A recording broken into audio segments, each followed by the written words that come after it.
This is Dr. Karen, and you are listening to the Facto Leaders podcast on the B Podcast Network, where I share up-to-date, evidence-based practices, my own experiences, and guest interviews designed to help pediatric therapists, educators, and aspiring school leaders design services that support social, emotional, and academic growth and set kids up for success in adulthood.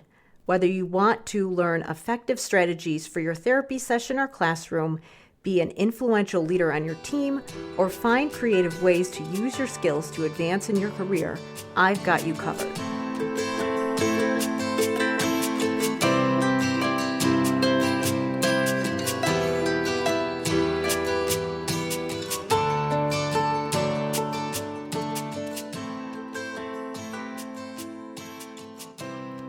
Hey everybody, it's Dr. Karen, and welcome to episode 162 of the De Facto Leaders podcast on the B Podcast Network. My heart sinks when I see how polarizing topics in education have become, as well as the tendency for people to have all or nothing thinking. I've seen an increasing amount of activities pitted against each other as if doing one means we can't also do the other, such as standardized testing versus real-world observations and stakeholder interviews, year-round school versus traditional summer break, critical thinking skills versus foundational skills, play versus academics during non-school time, after school or over the summer, soft skills versus technical skills. But what if we stopped thinking about all of these things as opposing viewpoints and instead tried to integrate them together? What if we stopped saying, should I do this or that, and instead started asking, how can I find a way to do this and that? I invited my colleague David Schipper to episode 162 to ponder some of these questions. Specifically, I wanted to tackle the summer slide debate. This topic is near and dear to me because I was a summer slider.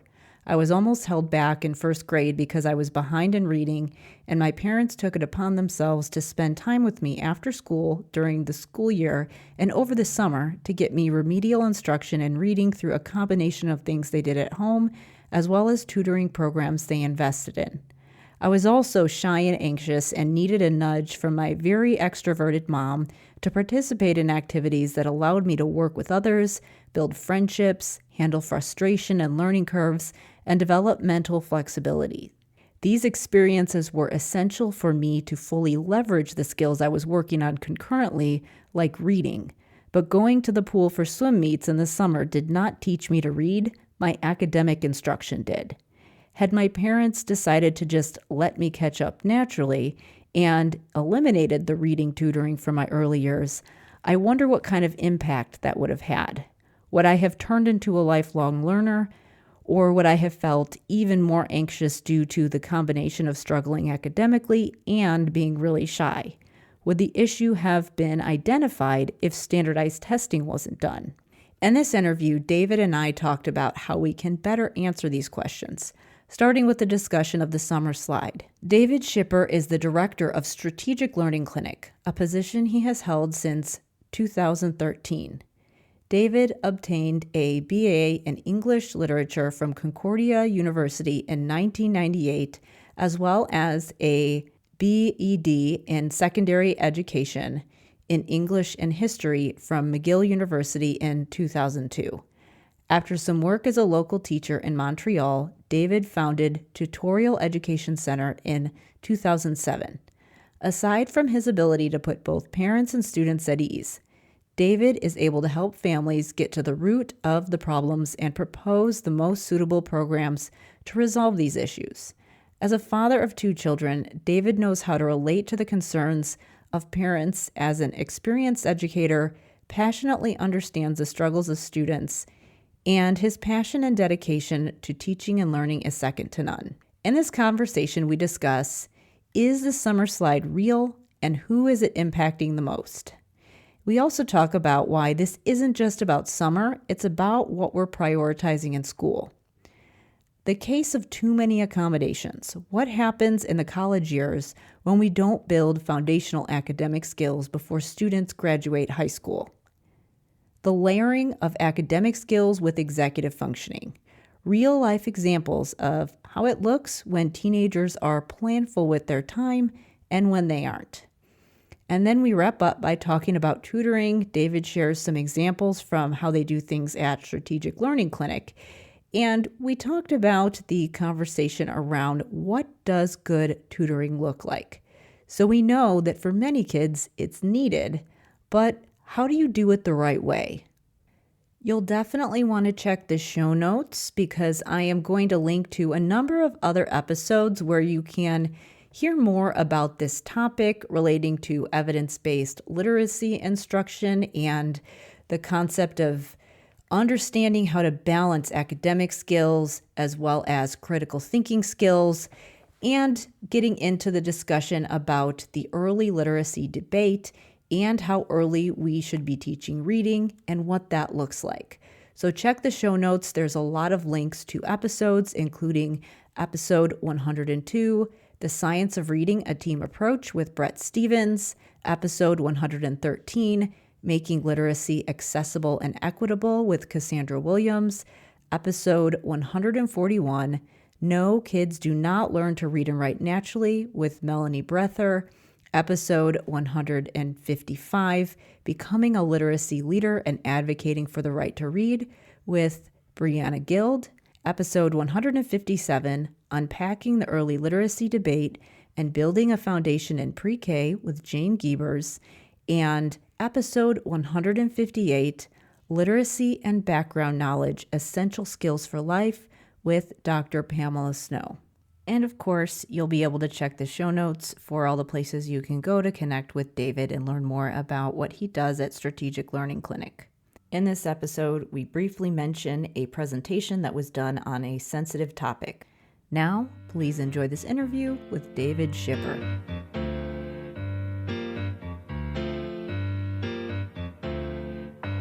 Today, I am joined by David Schipper from the Strategic Learning Clinic. So thank you so much for being here with me today.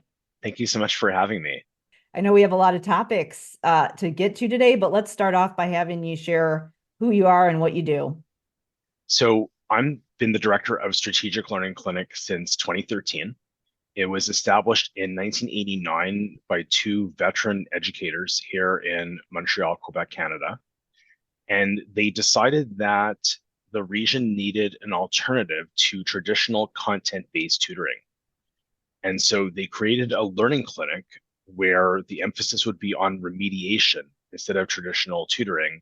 And they created a process where they got to know the student before they started working with them through the consultation and standardized testing process, which is still, I would say, relatively unique process in this country, in Canada, to get to know the student before you start, quote unquote, tutoring them. And so I'm honestly blessed to do the work that I do every day. My family and many of my friends and out there in the universe know how passionate I am about education and really spending the rest of my life making a difference and helping the education system kind of improve its ability to help students. And I was just telling my wife the other day, because she was having a conversation about retirement ages, and in my head, I'm never retiring. I'm just going to have to do this until the day that I die because of how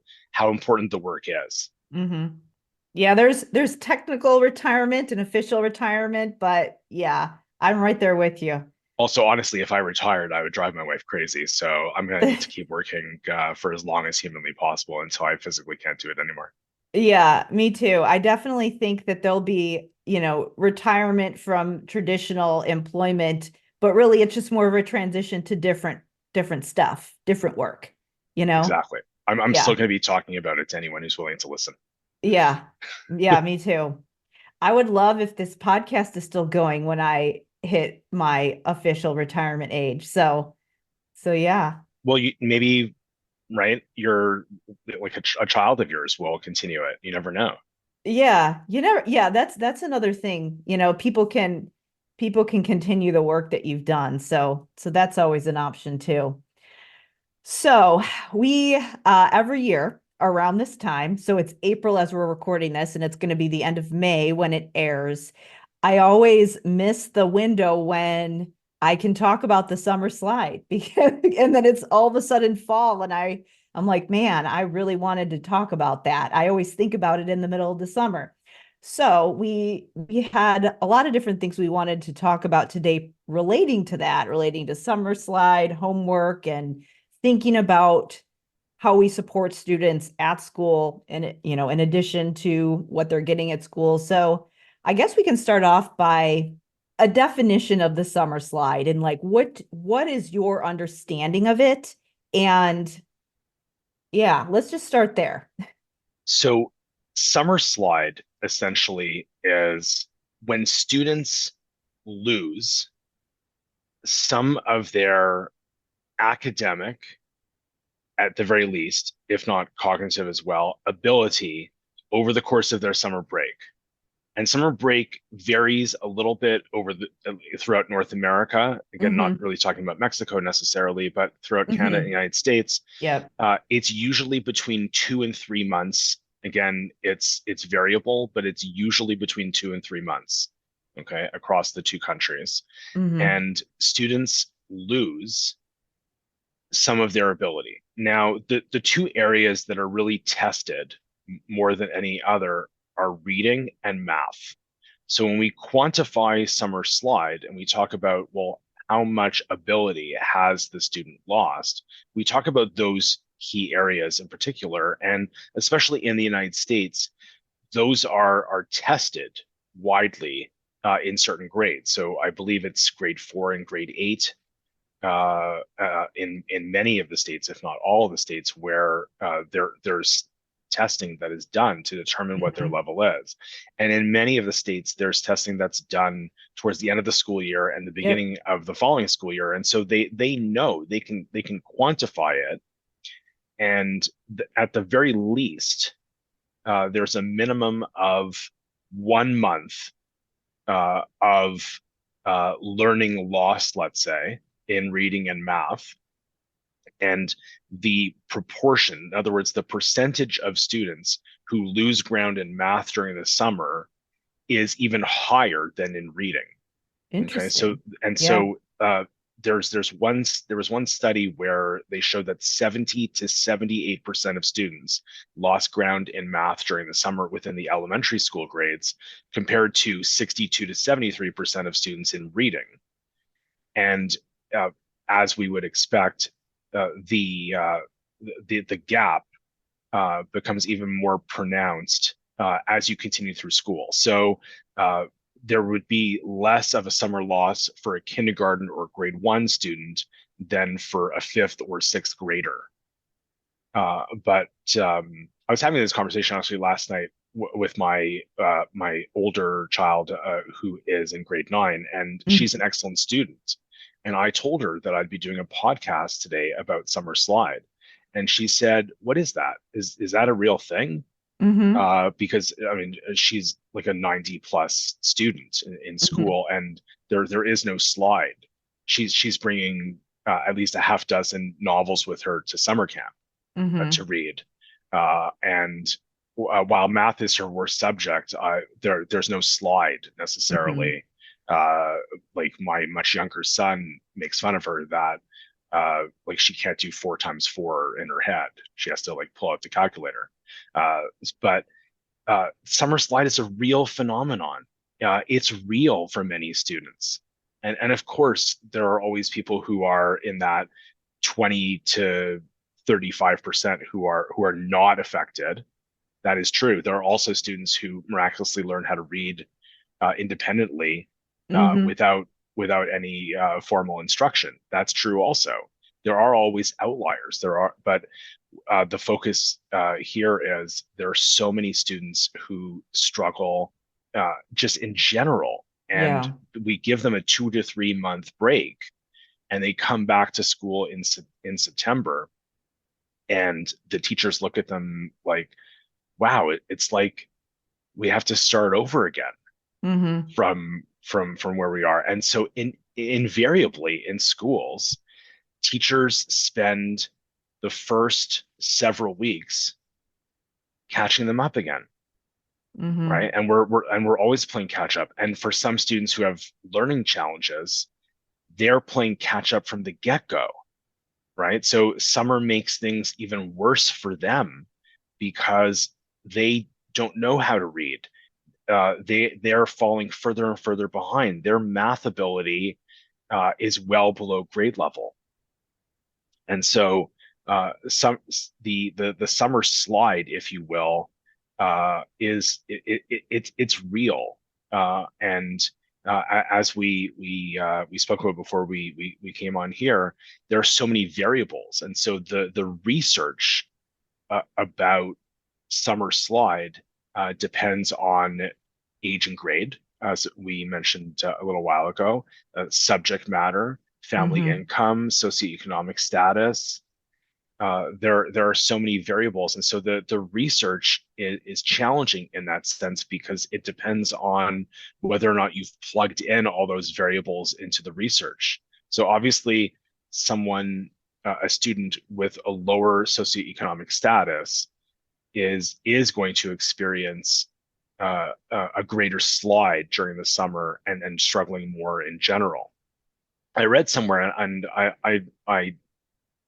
it's one of those where I guess it's true, right? Yeah. Because it sounds good. Where the more books a family has in their household, the more adept the child is in school. Now, I've heard that too. I don't know if that's true. I'm not S- sure if that's Yeah. true. But starting when I was a teenager, I worked in an independent bookstore here in Montreal, and Mm-hmm. she essentially paid me in books, right? Like Yeah. back then, minimum wage was about 5.50 an hour, and Mm-hmm. like I'd spend all the money I earned on books, and so I've kept the books, and so we have a lot of books at home, and so far I'm like at least my daughter is doing exceptionally well in school, but there's a genetic factor as well, which Mm-hmm. we often talk about when it comes to learning challenges, where in my line of work, when we meet children who have learning challenges, there's a genetic component to it. And so some of the family members, one or both parents, certainly other relatives as well, have learning challenges. And so the summer slide again disproportionately affects those students who are already behind.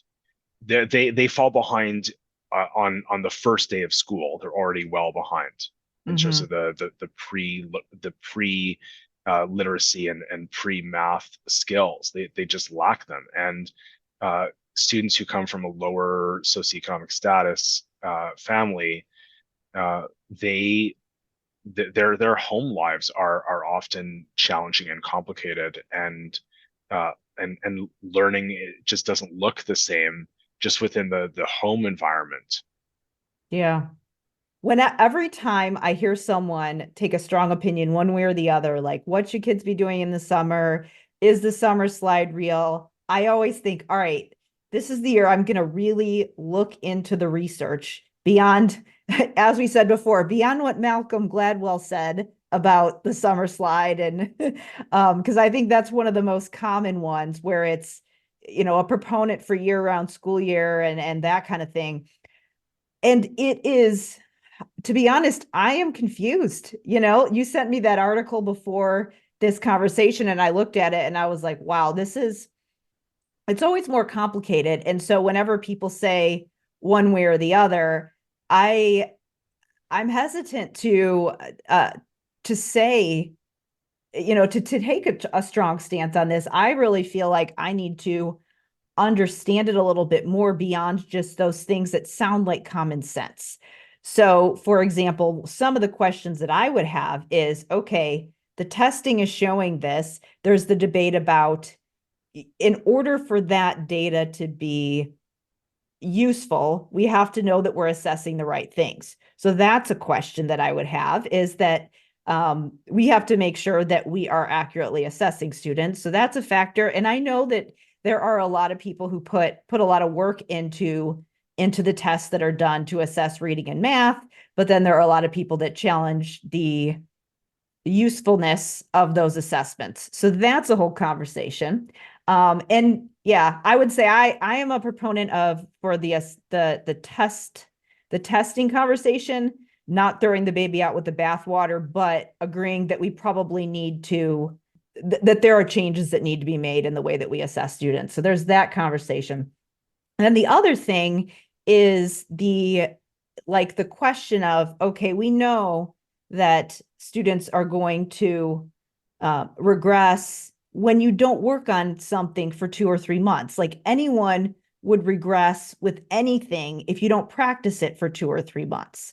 So the question that I would have is, if you look at, okay, over the course of the year, what's the progress if we have a shorter summer, if kids do things over the summer versus not?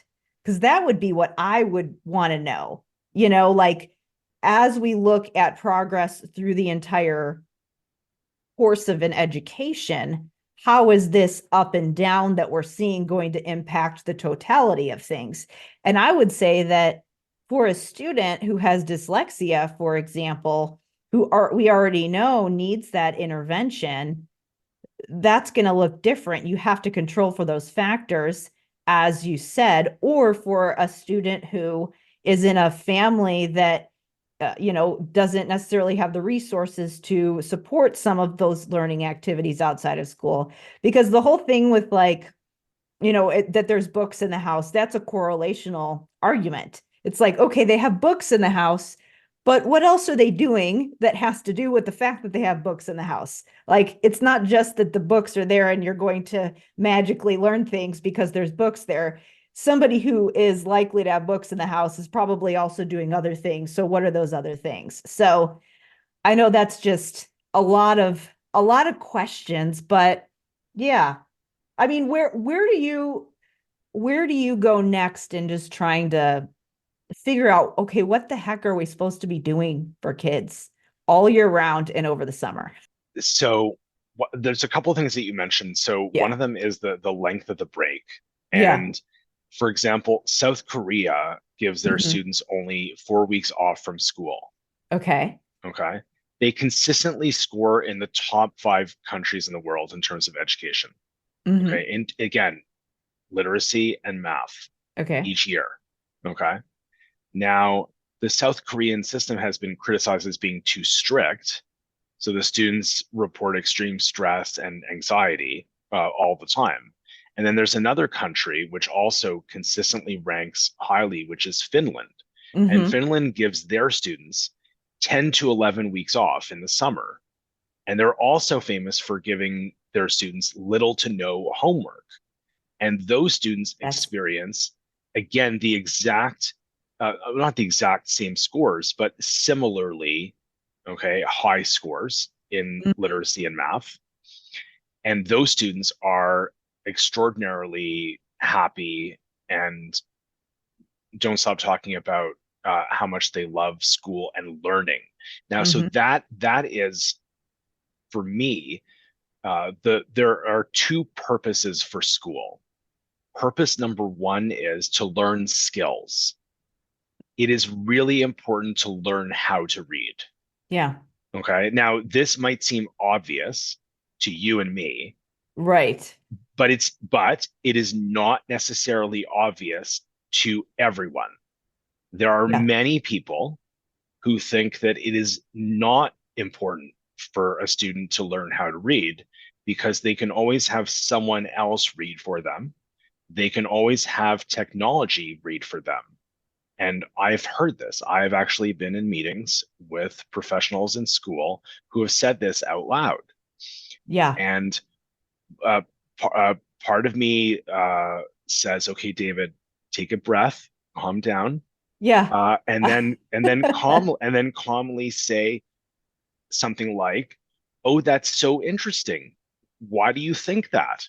And Yeah. then they explain what I've just said, which is, well, if there's an exam in history or math or English or French, which we have a lot of here, then someone else they could just have a reader for that exam.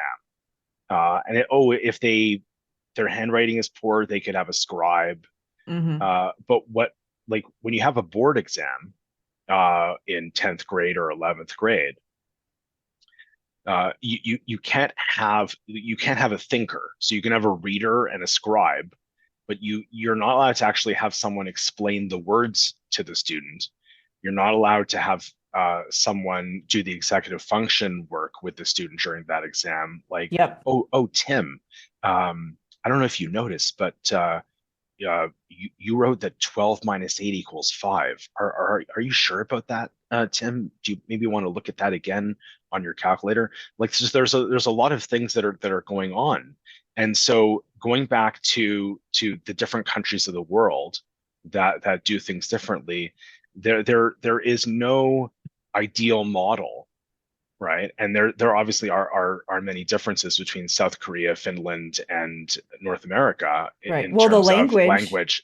you have to consider linguistic complexity and how that lends itself to learning, reading, and math uh, vocabulary. That's a factor. Like that's a huge factor. You're comparing apples to oranges with that respect in some cases.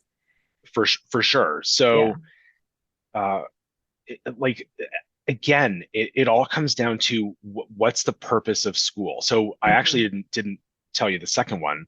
So Yeah. Oh, go skill, the ahead. first one is skills. Uh-huh. And so, uh, in my opinion, and again, this is not a necessarily universally held opinion.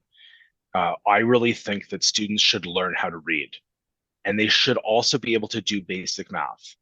Okay.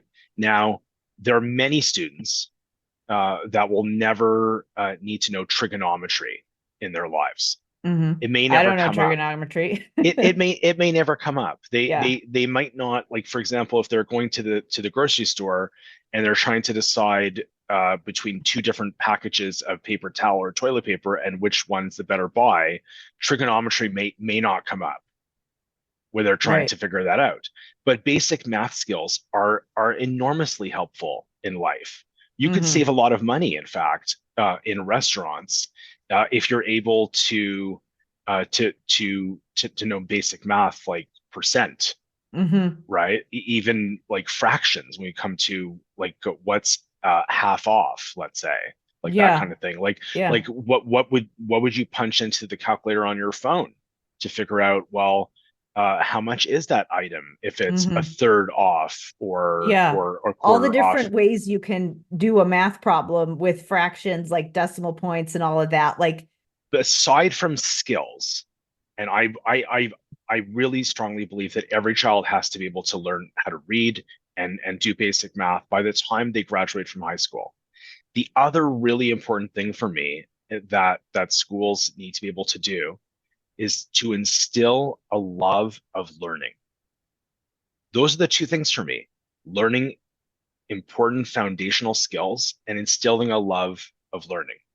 Now, we can say with confidence that there are many schools that can improve in these two areas. mm-hmm. There are many schools that need perhaps a little bit of assistance, guidance, help in these two areas. Yeah. Because for me, and I have a younger son, a now 11-year-old son in fifth grade, and he needed help learning how to read. His teacher didn't identify uh, vision problems when he was quite young, and as parents we missed it also. He has astigmatism and needs to wear glasses. He essentially couldn't really see when he was in those early grades of elementary school. And one of our teachers at Strategic Learning Clinic taught him how to read over the course of approximately 1 year. And he now knows how to decode in English and French. The skills translated into French as well. He did the reading program in English, and he he loves learning what he enjoys learning about. But Ah, he does not love learning in school, right? Yeah. And so the reason why though is because he's still behind in relation to his other fifth graders, most of the other fifth graders, because they learned how to read in grade one. He only was an able decoder uh, in the first half of grade four, right? Like he only became a capable decoder, really an almost fully capable decoder, uh, about a year and a half ago, roughly. And So he had a so lot of negative school experience probably before then. he still does. He still Yeah. does. He grapples with that second language of French. Hmm. It's difficult for him, and so for him, there's no question a summer slide every year for him. There is, but like my I should say our because I'm still married for now. I joke, and my 15-year-old daughter. Again, I said the M word again. Our 15-year-old daughter loves to read.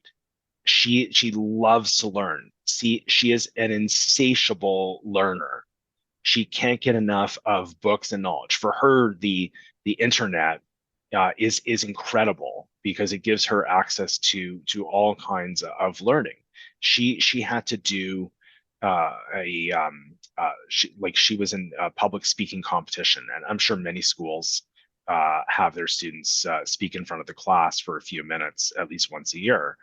And she is an ardent feminist and burgeoning thinker, and she wanted to do her presentation on sexual assault.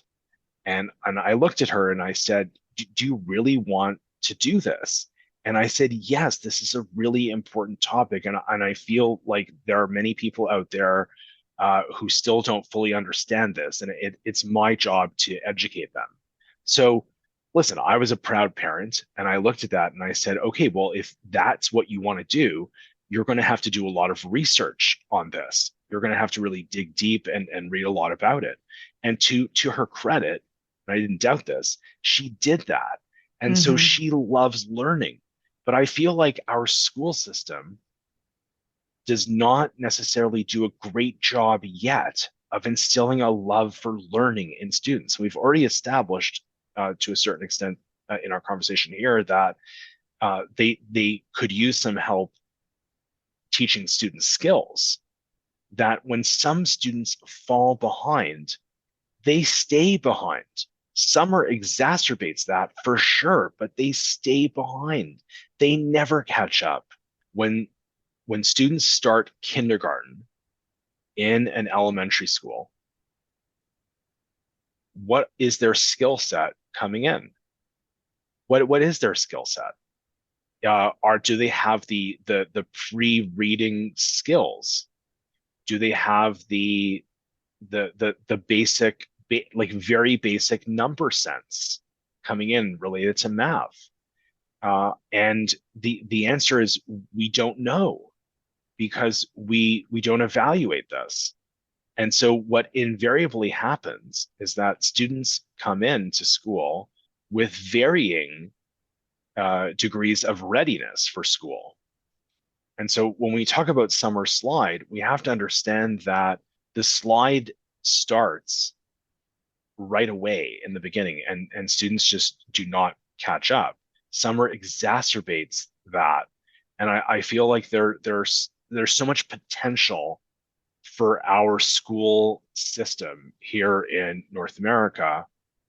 And we just have to get more people to kind of agree that summer slide is and just slide in general is a real phenomenon and not something that's made up, not something that is that tutoring centers and other for-profit organizations make up because they want to make an extra few dollars over the course of the summer.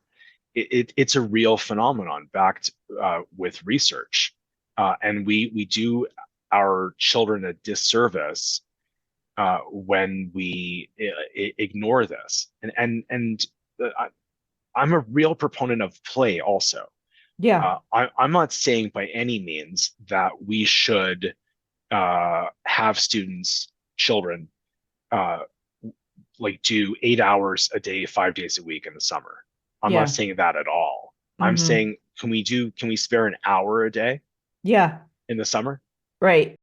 I'm going to take a quick break here to talk about Language Therapy Advanced Foundations, the School of Clinical Leadership, and my other partners for this episode. In this conversation, we're talking a lot about the importance of working on multiple skills concurrently. And part of the challenge with that is that when clinicians start off working in the schools or really any other setting that is designed to help kids in the K-12 years, we have a lot of skills that we need to build at once. So you really need to have a strategy if you're in this position to know how to build what skills at what time. I always tell people that they need to feel solid in their content area and their discipline first and foremost. So, with a large number of my readers and listeners, many of them are speech pathologists or other professionals who are focused on creating language interventions.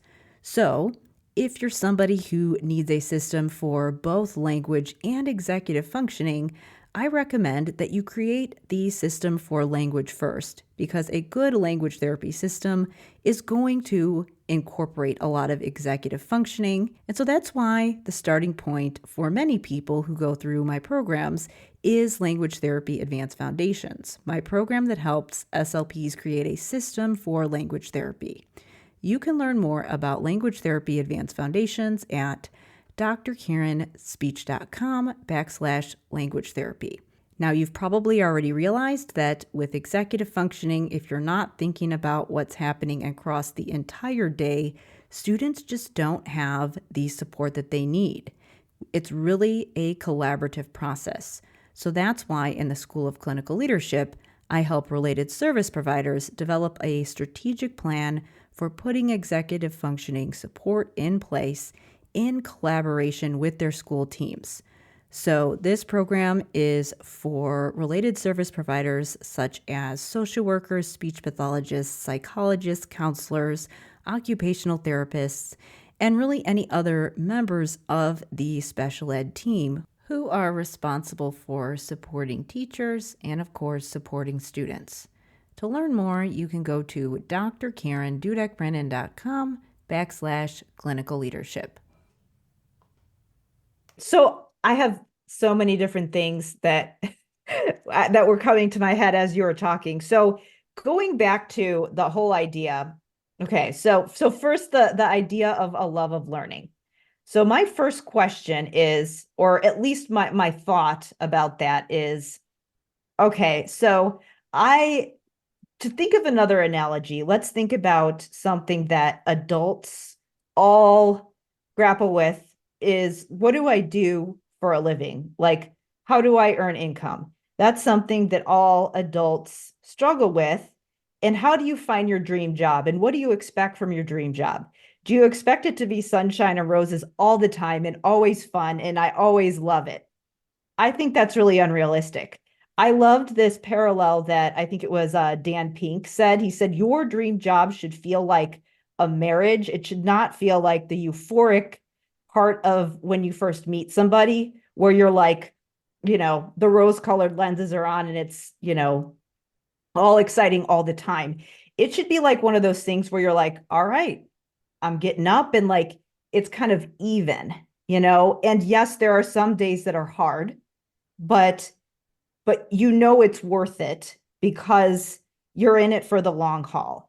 And I think about learning the same way, that it is unrealistic to expect learning to be, quote, fun all the time, because sometimes it's hard, but you can stick with it and go through a learning curve because that it's like the whole idea of delayed gratification and focusing what I want for purposes of fulfillment rather than what I want right now in this moment. And I love that parallel. And I think that sometimes when we say making students love learning, it doesn't necessarily mean that we want them to be entertained all the time. And some people are where they naturally end up in life. The jobs that they end up in maybe are less, I would say, less academic. Now, I would say that that doesn't mean that you don't need to learn how to read, but some people enjoy school more than others. And is it reasonable to expect schools to make everybody be, quote, academic loving people their entire life? Or is it okay for some people to just be like, all right, I can do this for now. I'm going to get through it so that I can get to a point where I can find what I love to do. And so that's kind of my first question. My other question is, can you love learning if you feel like you're failing at it because you don't have the foundational skills to be able to enjoy it? Your daughter enjoyed that research project because she is a competent reader and writer. And so she can think about, she can use resources for high level critical thinking for speaking, researching, writing because she knows how to read. Can you get to that point if you always expect it to be fun, because you've got to go through that initial learning curve? And so that's what I think about when, I think about the skills versus the enjoyment. So that's my first question. So I I'm guess going to that's talk two about questions. that last part first. So the reason why there's a disparity between my two children in terms of their love of learning is that we knew from an early age that our daughter was gifted. We gifted with respect to language, gifted with respect to uh, receptive and expressive language, Mm-hmm. and we just knew that the light bulb was really bright Mm-hmm. from the get-go. And so we were not surprised when she excelled in elementary school. We were not in any way surprised because she taught herself how to read. She loved to learn. She was always curious about everything. She was always asking so many questions. She's still asking so many questions Mm-hmm. all the time. She's she has the cognitive tools, had at a very young age the cognitive tools to propel her learning independently. She Mm-hmm. always had that. But not every child is able to reason with verbal and nonverbal information at a high Mm-hmm. level. Not every child has the working memory and processing speed ability to be a good classroom learner and be a good learner in general. So I'm just going to briefly define those for whoever's listening to this. Mm-hmm.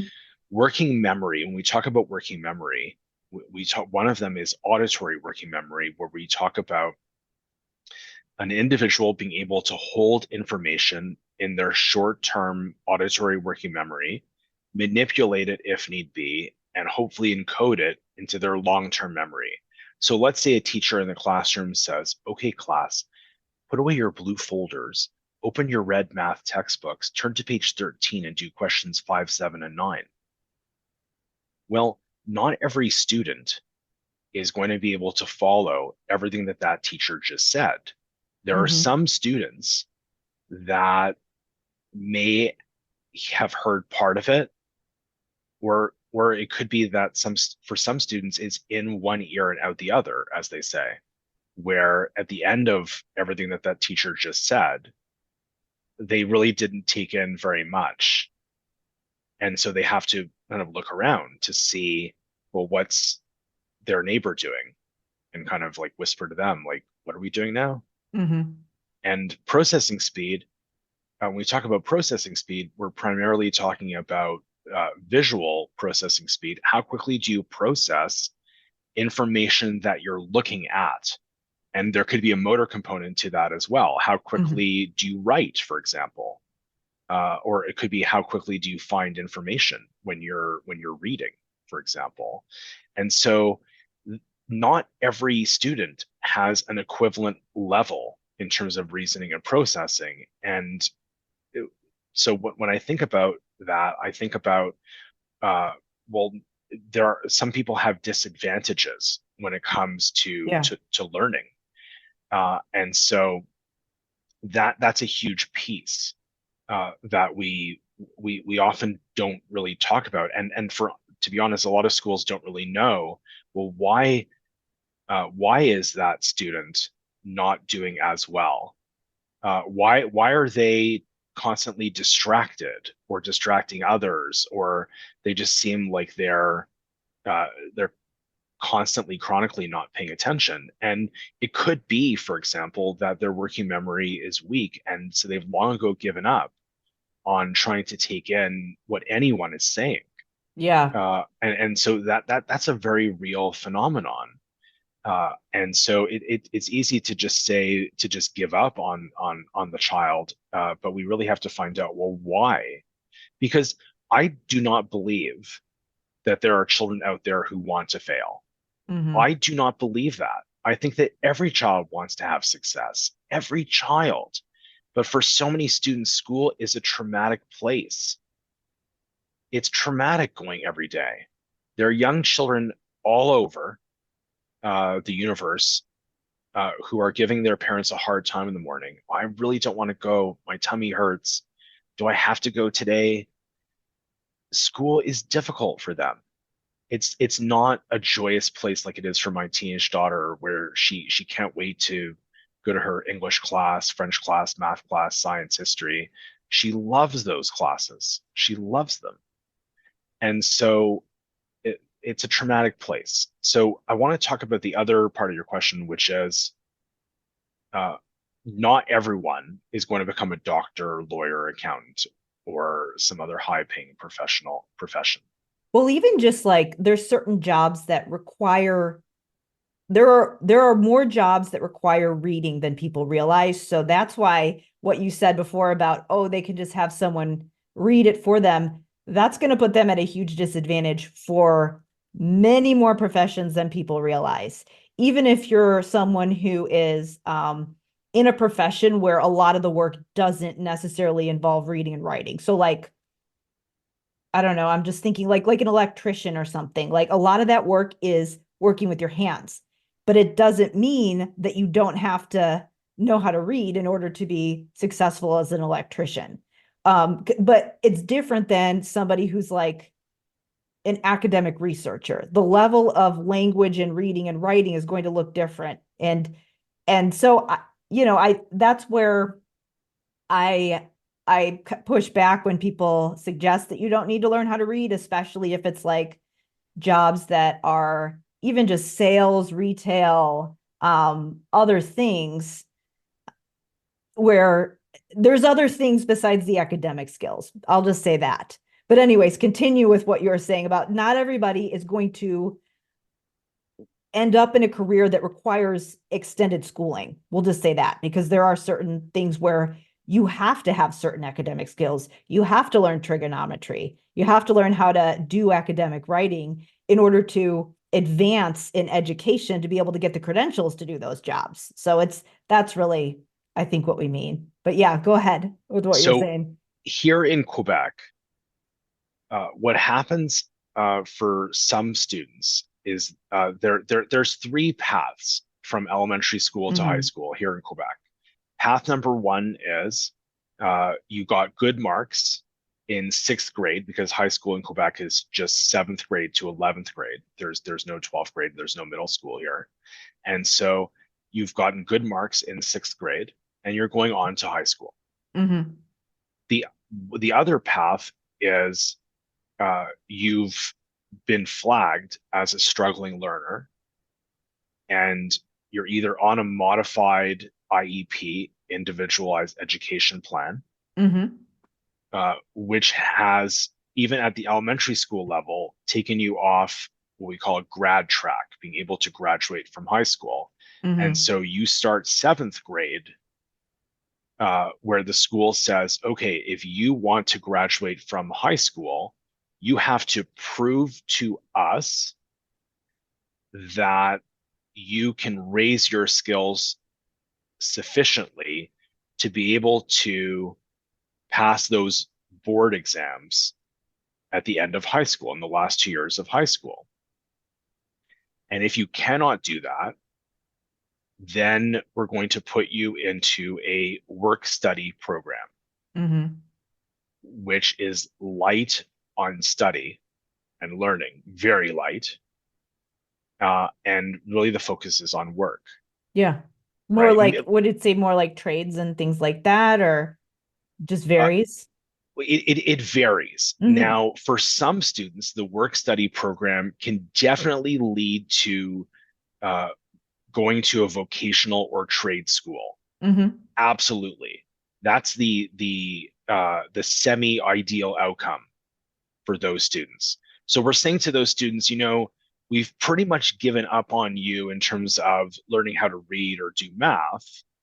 We've given up on you entirely in those respects, but we're going to give you an opportunity to enter a trade where you might need those skills a little bit less. Now, for some of those students, as you said before I started talking here, it really is helpful if you're going to become an electrician or a plumber, some of those higher paying trades where you could Yeah. legitimately earn a six-figure salary, Oh, yeah. a six-figure annual salary in those trades. More than the You people working in academia, you know? Yes, we're we're Yeah. we're not going to go there today, but yes, that's Yeah. absolutely Yeah. true, It does. We're right? not saying that you can't be successful. I mean, you absolutely, there's a lot of options for people.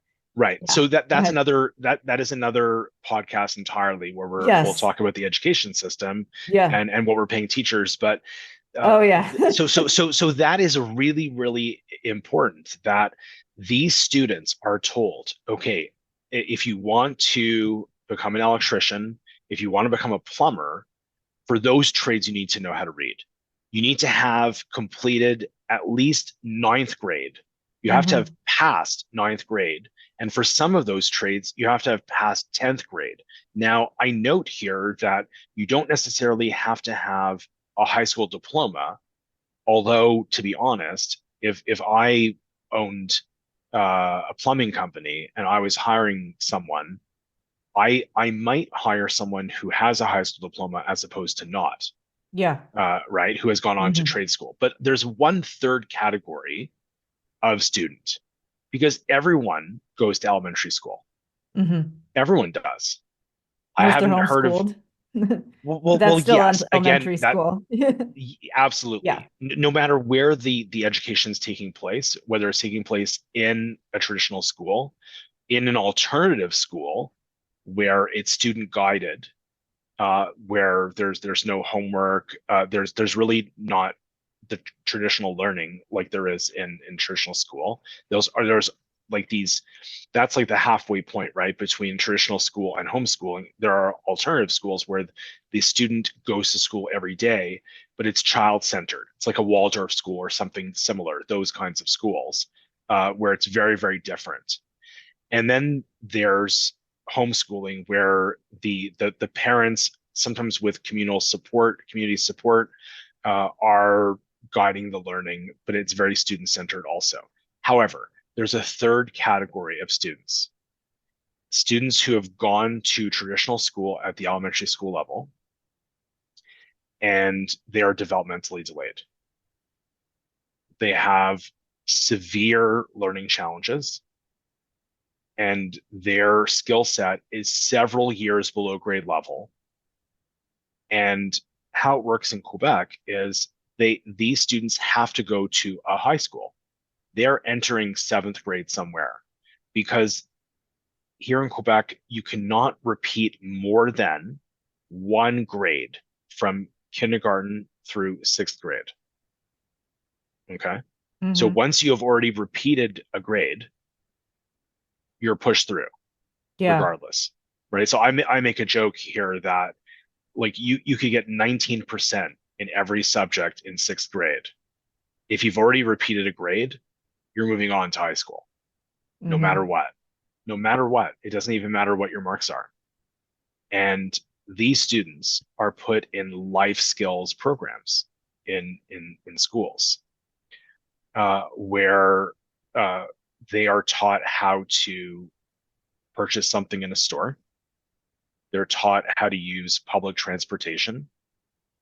And my heart sinks when I think about that because the school system and society has given up on this entire segment of the population where they're 12 years old or older if they're further along in the Mm-hmm. program. And we've given up on them. And I really strongly believe that many of these students can learn how to read. They can pick up basic math skills and they can have a brighter future than is the present course suggests. Now, I want to talk about a little bit about you talked about Dan Pink and your dream job's like a marriage. Yeah. It's not a honeymoon. You're in it for the long haul. Yeah. Sometimes you have to delay gratification, Mm-hmm. which many people are not good at doing. Yeah. So I want to illustrate this with a story. So I recently Okay. had a conversation with a nearly 21-year-old young woman who struggled enormously in high school, who struggled enormously in college. So there's kind of like a it's called CEGEP here in Quebec, where because there's no 12th grade, students do junior college in preparation for university to go to whether it's McGill or Concordia or Bishops here in Quebec or another Canadian or American university. You go to college where it's different than high school. You're taking maybe several classes, and it's really up to you as to whether you succeed or fail. It's kind of like an intermediate kind of space in education here, which we've had since the late 1960s. And for many students, they don't know what they want to do when they're 17, 18, 19, 20 years old. And this young woman confessed to me that she doesn't know what she wants to do. And so instead of taking 2 years to finish that junior college, she took uh, more than 3 years to finish it. And she is currently in her first year of university, and she is floundering.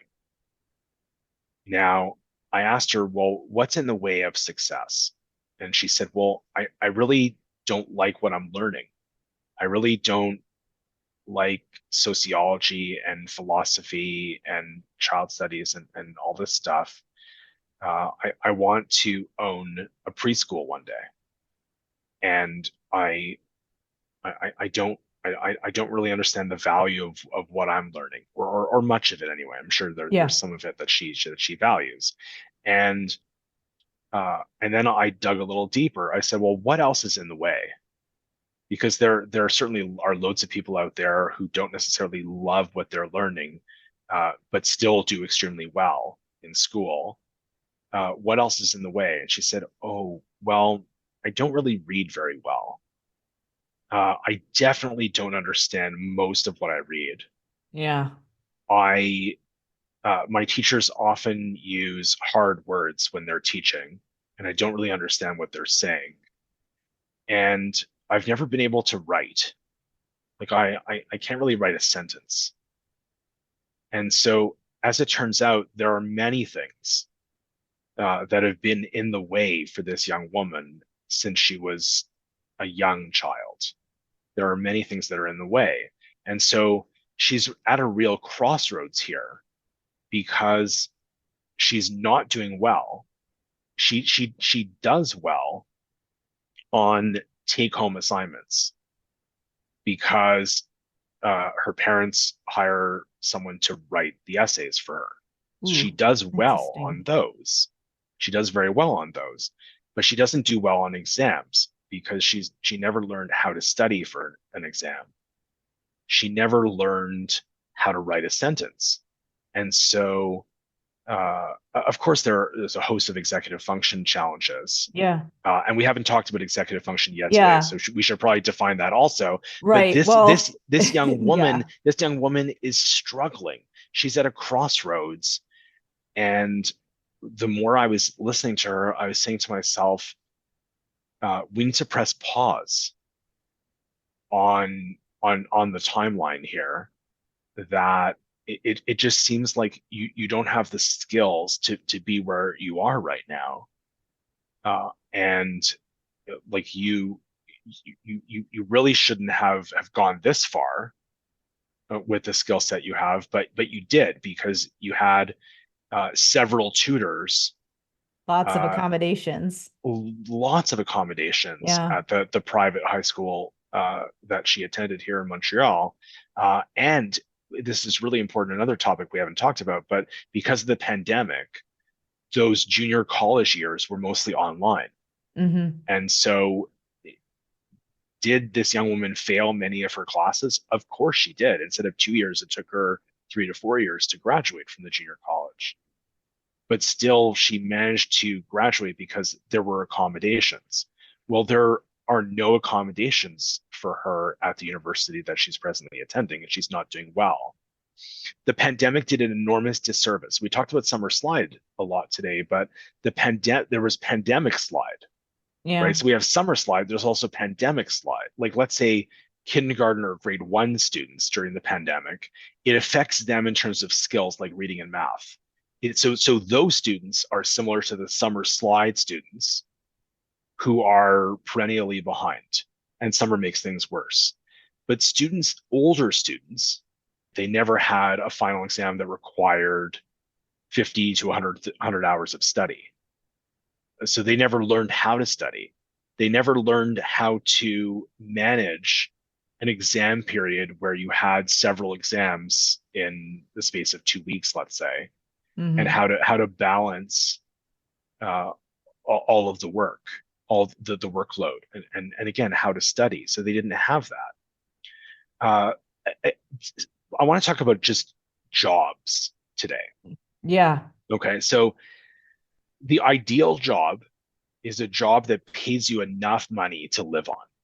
Now, this might seem obvious to you and to anyone listening to Is this. that so? Is that enough for people now, though? Does it, because it has to pay you enough for you to have your needs met, but also we want to be fulfilled. People want to not just have their base, or is it that there's tiers where first, if you don't have your basic needs met, then that's your priority, but then you have this almost like you move the goalpost in what will make you happy. So you're not happy because you don't have your basic needs met. And I think you could draw a parallel to learning as well. Like you can't enjoy school if you don't know how to read. But then once you learn how to read, you want to learn how to critically think and problem solve it. And yes, there should be some of that embedded in the process of learning to read. But with income, it's you have to have your basic needs met. But then once you have your basic needs met, you want more. You want to be fulfilled and excited and do projects that you find interesting. And yeah, anyways, So go ahead it with what you were saying. it all comes back to the twin concepts of possessing the skills and a love for learning. If you Mm-hmm. possess the skills, you will definitely be more successful than someone who doesn't. If you love to learn, then in your job, whatever it is, okay, you could be working in the service industry, you could be working in a trade. When I would think about service industry, I think about working in a restaurant or a hotel, Mm-hmm. a trade. Hospitality. Well, Exactly. actually, service could be a lot of things. It's I mean, so we're both many in the like service industry, technically. every almost everyone is, right.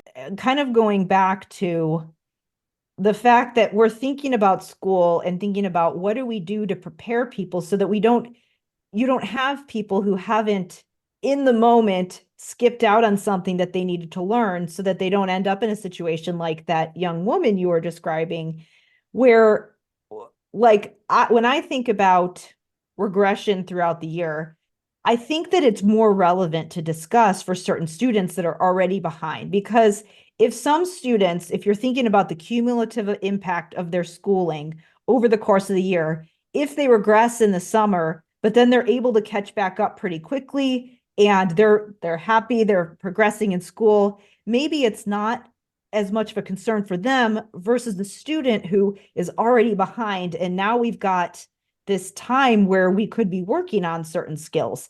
And then the other question that comes up is, okay, they need to work on those academic skills, but they also need to work on what you would commonly refer to as soft skills, like having basic interactions with people, being comfortable in a group and going into different experiences and being flexible and open to having different experiences.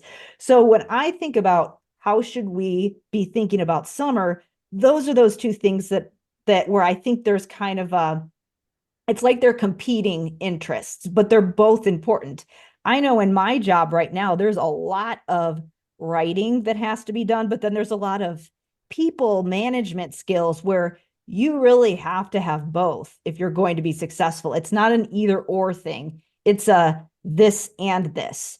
So, thinking about that, I would be curious how you think about for those students who we know are already behind that they need this work in skills, they need the work in executive functioning, like all those study skills and life management skills and problem solving skills. What does summer look like for them? Because I know that this is something that you have repeated conversations with families about. So I'd love to hear how you handle that just practically. Now, there has to be a greater emphasis on skills at the elementary school level than there Mm-hmm. presently is. And I think that we have to train teachers how to teach skills like reading and math, which is not. There are some teachers that have specific training in how to teach reading. The majority of teachers do not. The Yeah, same is it true for depends where you math. are, and it is getting better, but it's yeah, It, that's it, true a it, lot of places still. it's not getting better soon enough. Yeah. And so again, for however many years I'm going to be alive, I like to work on that, which is a conversation for another time. But Yeah.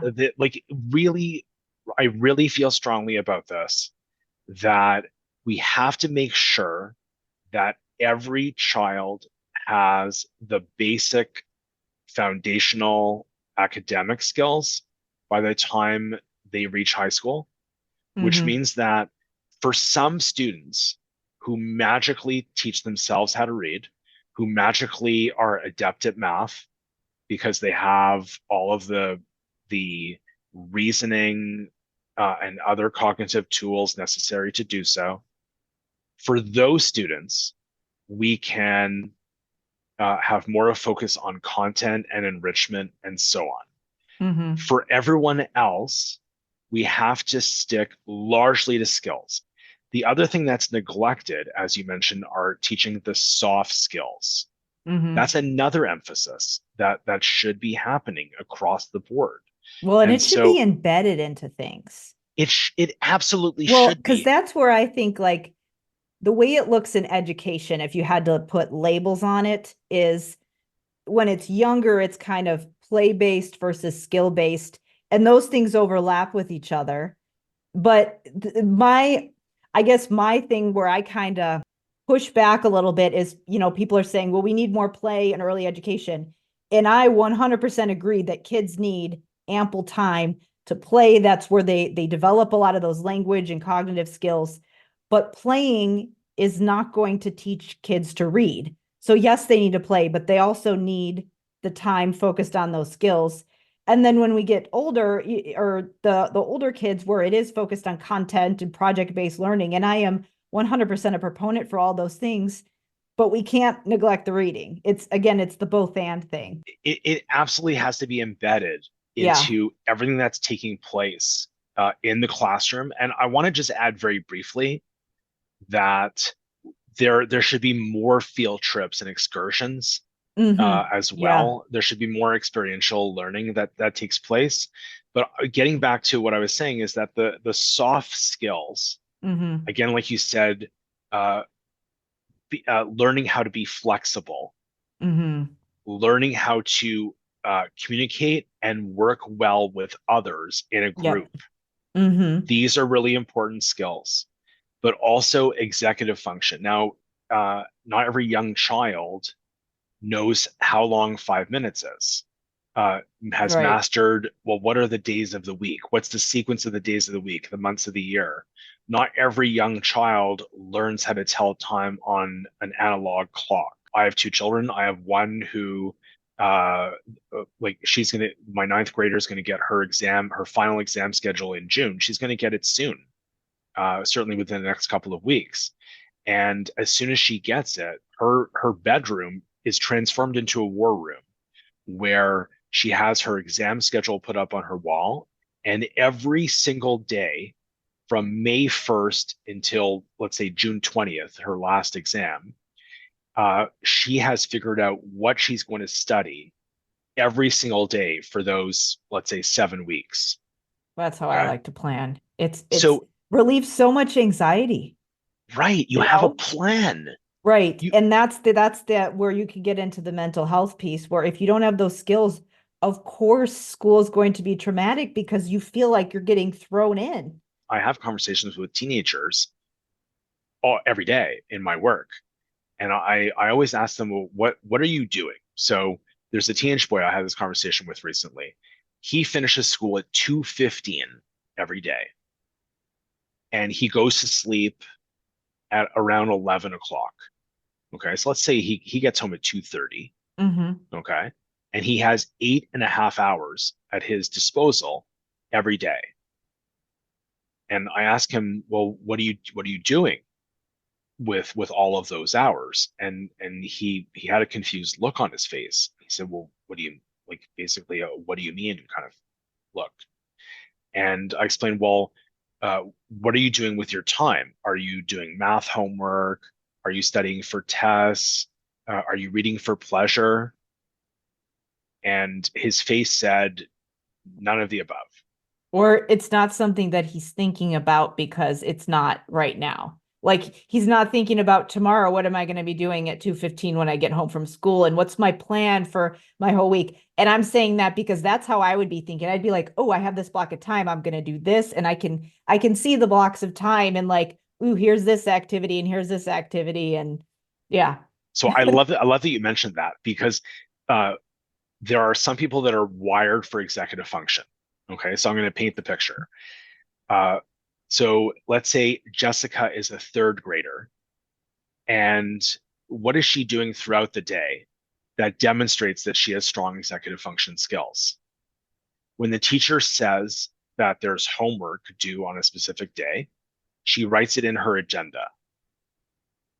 And when she has work to do, she's putting the applicable materials in her bag in that moment. At the end of the school day, she verifies again, looking at her agenda and her bag to see that she has everything that she needs. When Jessica arrives at home, she has a quick snack, goes to the bathroom, and then sits at the table and starts her work. She makes sure that she finishes everything that's short term, that's due, let's say, in the next day or two, that she finishes all of that first. She's prioritizing that. And then if there is a project that she's continuously working on that's due, let's say, in 3 weeks from now, that she's spending a little bit of time on that, either every day or every other day, working on those things. But even at a young age, without consciously slotting it into her smartphone calendar or web-based calendar, Her mental she's calendar. her mental That has to calendar. go in your mental calendar first before it can go on your smartphone She's calendar she and is go back and forth. she's doing that, and she Yeah. doesn't she doesn't have to be like my teenage daughter. She no one ever taught her how to do that. No one ever taught her that when you get an exam schedule that shows the 10 exams that you're writing in June over a 2 week period, that you have to start planning every day up until then. No one ever taught her how to do that. My 11-year-old son is going to need to be taught by my wife and I how to do those things because there's no one in school that's going to teach him those things. There is no one in school that's going to explain to him that when you have a math test on Friday, you have to bring home the materials sooner than Thursday, Yeah. And I right? You think should. that is one big area where when we think about how could this be embedded into schools, because I know that's kind of a tricky conversation of like, you can't dump everything on schools, but that's a very obvious place where you can embed it.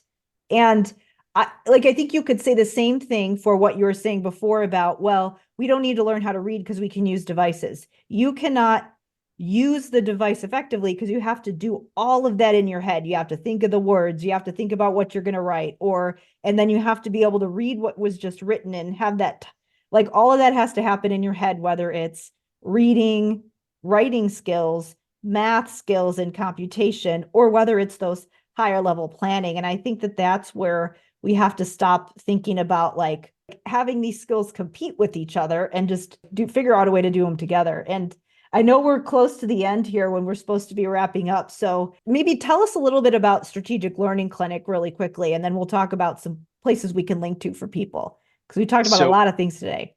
Strategic Learning Clinic, the thing that people don't always understand about us is that we can work with anyone anywhere.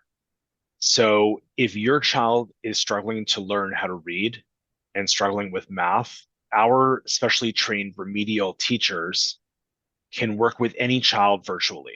Now, the beauty Okay, so of geographically anywhere. Yeah. geographically Okay. anywhere, and so it may be not so practical to work with a student in South Korea, but really geographically, North certainly American in North based. America, Okay. because our teaching is remedial based. It is also incredibly multi-sensory and interactive. And Mm-hmm. so the reading programs that we use, which are research-backed programs that have been around for many, many decades, and the programs that we offer are offered in English and in French.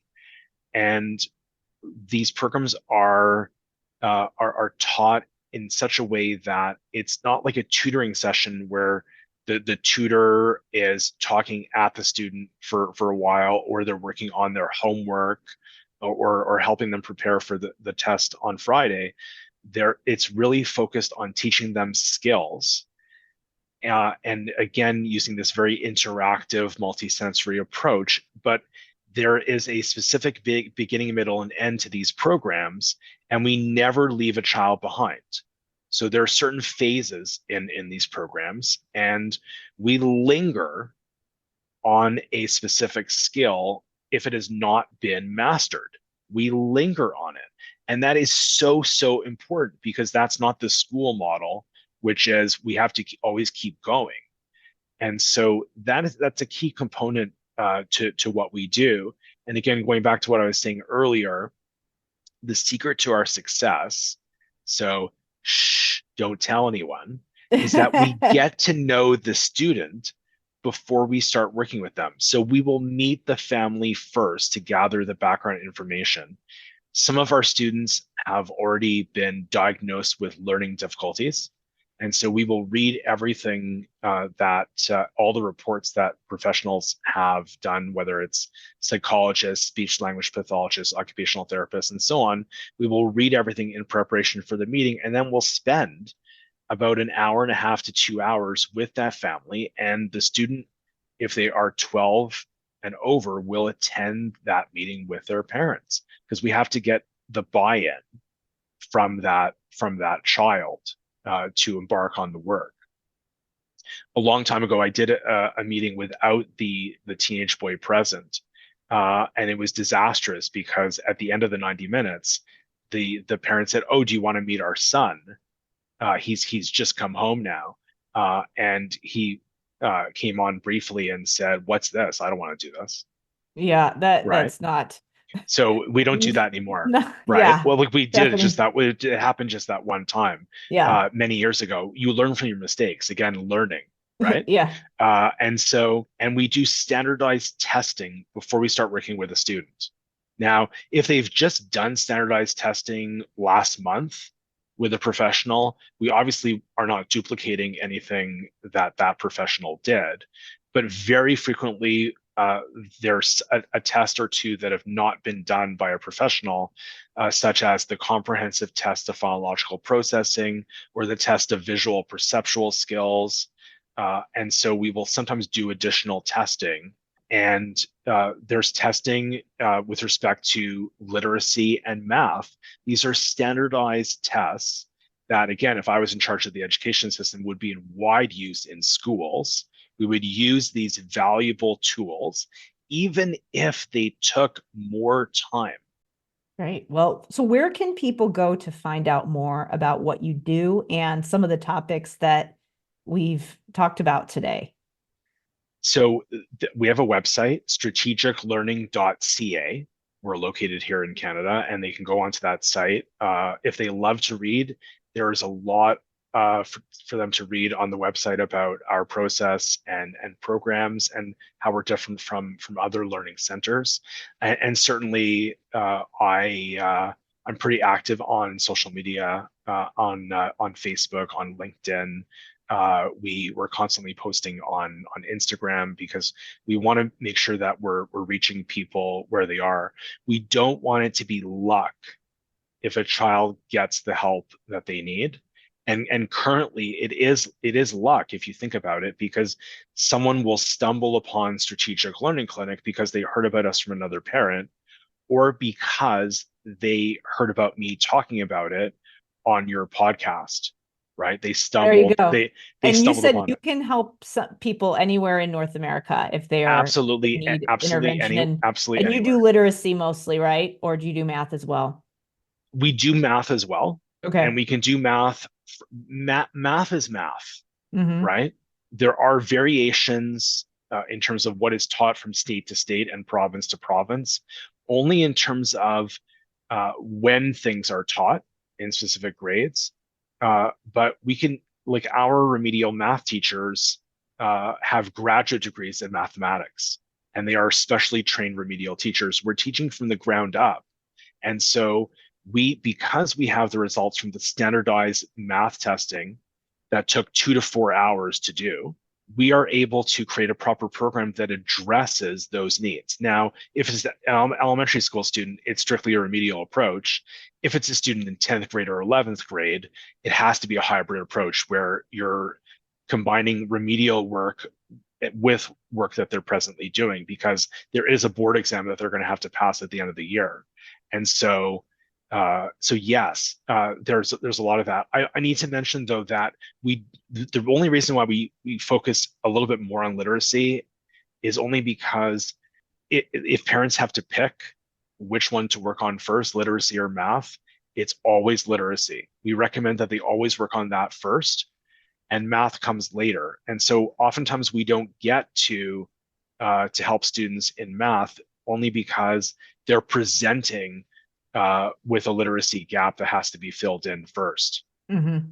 Well, great. Well, we'll link to all those because I know I get asked all the time about there's a lot of professionals that listen to this, but I know there's a lot of parents who are also looking for help for their kids. So we'll link to all those. Thank you so much for having me. It was an absolute pleasure.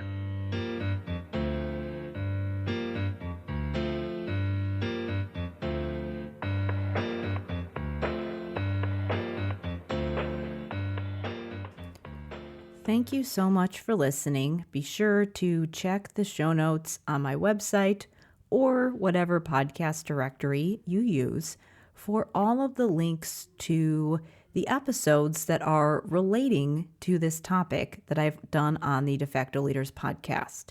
So we've got episode 102, The Science of Reading, a Team Approach with Brett Stevens, episode 113, Making Literacy Accessible and Equitable with Cassandra Williams, episode 141, No Kids Do Not Learn to Read and Write Naturally with Melanie Breather, episode 155, Becoming a Literacy Leader and Advocating for the Right to Read with Brianna Guild, episode 157, Unpacking the Early Literacy Debate and Building a Foundation in Pre-K with Jane Giebers, and finally, episode 158, Literacy and Background Knowledge, Essential Skills for Life with Dr. Pamela Snow.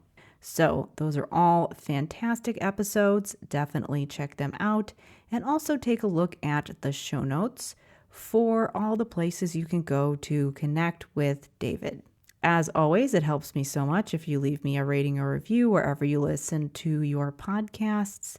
And if you have a suggestion for a guest, you'd like to be a guest on the show, or you'd like to invite me to be a guest on your show, please email me at talktome@drkarenspeech.com. Thank you, as always, for listening, and I will see you next time.